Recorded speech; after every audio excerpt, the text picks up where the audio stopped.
បាទជាបឋមបាទសូមគោរពលោកគ្រូអ្នកគ្រូដែលជាប្រធាន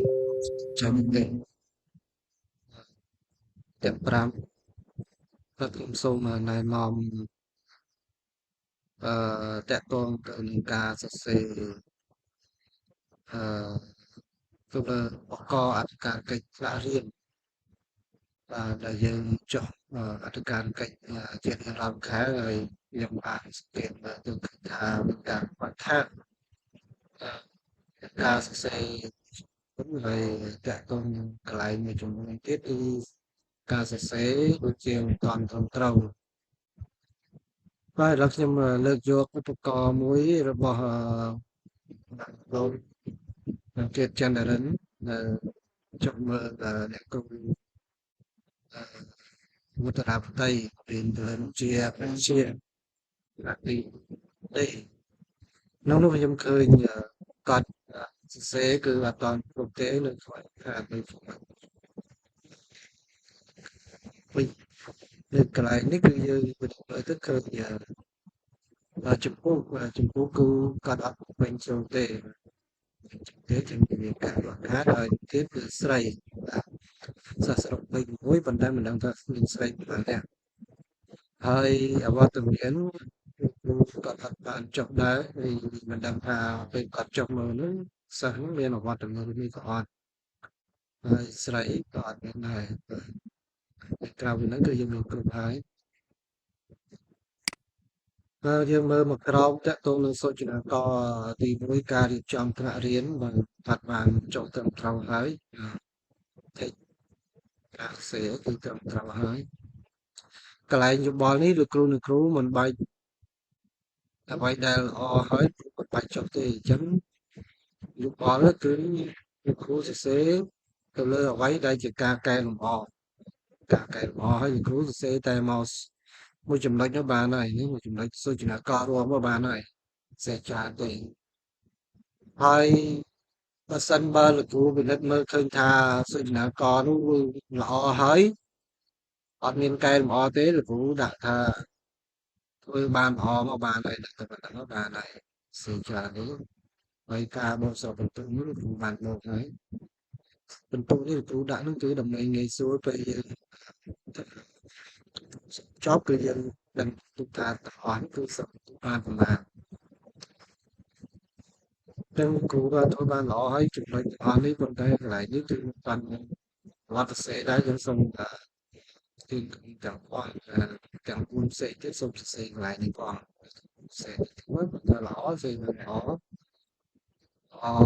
ទាំងអស់ធ្វើបានល្អហើយបើសិនមានកែល្អគ្រូយកតែមួយចំណុចមកបានហើយចំណុចណាមួយដែលខ្លីហើយគេស្រួលស្រួលបានវាបាទខ្ញុំអត់ទៀតទេនៅកន្លែងនេះស្អីកន្លែងអនុសាសន៍បាទកន្លែងនេះគឺសំខាន់ណាស់អនុសាសន៍ហ្នឹងលោកគ្រូពិនិត្យមើលអឺលោកគ្រូគេចាត់គាត់ដាក់អនុសាសន៍ថាសូមអ្នកគ្រូជួយណែនាំសិស្សសរសេររូបមន្តទាក់ទងនឹងខ្លឹមសារមេរៀនតាមជញ្ជាំងថ្នាក់រៀនបាទចំណុចនេះខ្ញុំបានទទួលការណែនាំពីខាងពីការប្រើប្រាស់កិរិយាសព្ទគឺគេមិនឲ្យយើងប្រើពាក្យសូមទេបាទកិរិយាសព្ទសូមទេអញ្ចឹងត្រូវតែប្រើពាក្យត្រូវបាទត្រូវប្រើពាក្យត្រូវបានន័យថាបញ្ជាតែម្ដងគឺយើងអត់មានសូមប្រើពាក្យសូមនេះគឺបានន័យថាបានន័យថាក្រោយបានអាចស្មើនឹងអត់ហើយនឹងមានប៉ុន្តែបើប្រើពាក្យកិរិយាសព្ទត្រូវបាទពេលទៅអញ្ចឹងបានន័យថាខែក្រោយគាត់តែអញ្ចឹងសូមលុបកិរិយាសព្ទសូមចេះហើយសូមមកវិញពីកិរិយាសព្ទត្រូវវិញអញ្ចឹងយើងត្រូវវិញទៅវិញគឺយើងដាក់ថាអ្នកគ្រូត្រូវបាទត្រូវបាទយើងអត់លោកជួយវិជាចេញទៀតក៏បានដែរអ្នកគ្រូត្រូវណែនាំសិស្សបាទអ្នកគ្រូត្រូវណែនាំសិស្សសរសេរនិមន្តតាក់ទងនឹងខ្លឹមសារមេរៀនបិទតាមជញ្ជាំងថ្នាក់រៀនបាទបិទតាមជញ្ជាំងថ្នាក់រៀនបាទ តែតែប៉ុណ្ណឹងបានហើយនយោបាយគ្រូបង្រៀននេះត្រូវតែបំពេញនិងគ្រូដែលចុះហើយគឺចំនួនលោកគ្រូអត់បំពេញទេកាលឆ្នាំមុនហើយឆ្នាំនេះដូចជាអត់ទេលោកគ្រូបានបំពេញសពទាំងហើយហើយបើគ្រូបង្រៀននេះព្រោះអីពេលយើងចុះហើយ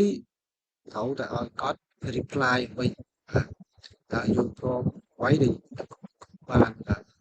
ចុះចូលនឹងដែរឬអត់ចាំគាត់ទៅសេតិចមកហើយអត់លើខានមកបាទហើយអត់អីទេគឺឧបករណ៍នេះត្រូវច្រើនហើយអញ្ចឹងខ្ញុំសូមបង្ហាញឧបករណ៍មួយទៀតឧបករណ៍នេះគឺលោកគ្រូភាសាខ្មែរគ្រូ N-Pad គ្រូ N-Pad គាត់ខ្វះជំពូកដែរអត់បំពេញចូលបាទនឹងសូមសំណូមពរលោកគ្រូថាបំពេញទាំងអស់បាទអ្វីដែលគេឲ្យយើងបំពេញក្បាលទៅត្រូវទៅបំពេញទាំងអស់បាទឲ្យមានការខ្វះចន្លោះហើយឧបករណ៍ក្នុងសុជនកលមួយឃើញមានតែយោបល់នេះល្អនេះដូចយើងបានប្រាប់ហើយពាក្យថាល្អនេះយើងមិនបាច់ទៅសេចូលទេណាយើងគិតថាយើងអត់ធ្វើបានហើយយើងមិនបាច់សេចូលទេអ្វីដែលសេមិនបានគឺយើងសរសេរចូលមកប៉ុន្តែសរសេរឲ្យបានខ្លីចំណុចកែលម្អណាគឺសូមទៅអនុសាសន៍អ្នកគ្រូបានអនុវត្តការបរៀនបានត្រឹមត្រូវតាមជំហានទាំង5ហើយតែនៅមានចំណុចខ្វះខាតមួយចំនួនមិនបានល្អត្រូវមានការជួយរៀនសកម្មភាពក្រុមផ្ដោតលើការចូលរួមពីការសម្របសម្រួលកន្លែងចំណុចអនុសាសន៍នេះដូចខ្ញុំបានប្រាប់ពីខាងដើមអញ្ចឹងយើងមិនបាច់លើកឡើងពីចំណុចល្អទេអនុសាសន៍នេះយើងមិនបាច់សេវែងឆ្ងាយទេគឺគេឲ្យដាក់តែចំណុចដែលអ្នកគ្រូក៏លោកគ្រូដែលយើងចុះមើលគាត់ធ្វើអត់បានគឺយើងត្រូវតែដាក់អនុសាសន៍ឲ្យចំតែម្ដងអ្វីដែលជាការកែលម្អទីហើយចំណុចនេះគឺកែលម្អសកម្មភាពក្រុមអញ្ចឹងយើងត្រូវសេថាម៉េចយើងត្រូវដាក់សរសេរត្រូវសរសេរថាអ្នកគ្រូ